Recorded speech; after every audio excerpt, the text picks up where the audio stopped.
По-спортивному быстро и весело. Именно так проходят работы по реконструкции главного стадиона Сунжи. Пока, конечно, еще сложно до конца представить, как будет выглядеть готовый стадион. Но, как говорит Висхий Цуздоев, многие приятно удивятся, когда увидят готовый объект. Висхий крановщик со стажем. Сейчас он как раз занимается установкой 4 специальных мачт. И не только. На этом объекте я работаю 2 месяца. Производим всякие погрузочные, разгрузочные работы. И вот плиты монтируем. Работать строители, а это порядка 30 человек, начали еще 2 месяца назад. Сейчас они заняты реконструкцией вип-ложи для гостей, административного здания с раздевалками и душевыми, а еще установкой специальных сидений на зрительской трибуне вместо старых дощатых. Производится монтаж тротуарной плитки. Это вот входная группа. Как вы видите, значит, идет восстановление вот этих архитектурных форм. Дальше, значит, сейчас вы увидите траншеи, здесь прокладываются новые кабеля ко всем осветительным конструкциям. Таким образом, значит, здание уже, оно практически административно готово, там остались небольшие виды работ внутри. Здесь, как вы видите, дорожные работы производятся, то есть организация этой стоянки.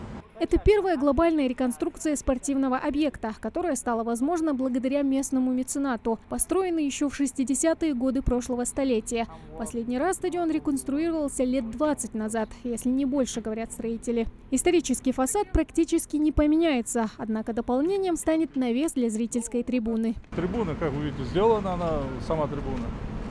Не смонтированы вот эти сидушки, сиденья.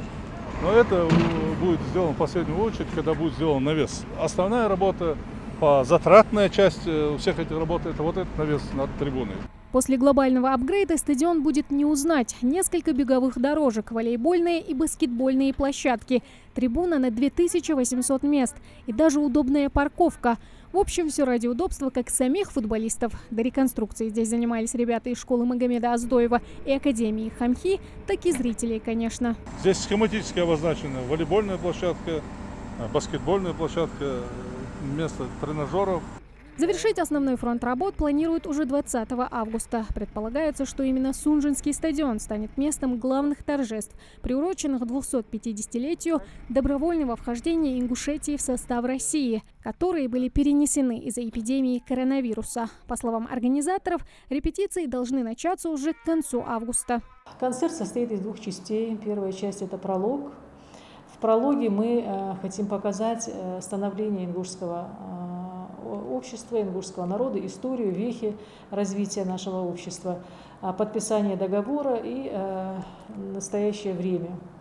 Во второй части будет концерт, в котором примут участие ведущие артисты нашей республики, приглашенные артисты из регионов Северо-Кавказского региона и артисты из Российской Федерации. Именно после торжественных репетиций строители планируют приступить к следующему, завершающему этапу реконструкции – замене старого газонового покрытия на поле. Поэтому окончательная сдача объекта запланирована осенью. Тамара Хшагульгова, Магомед Шаухалов, Новости 24.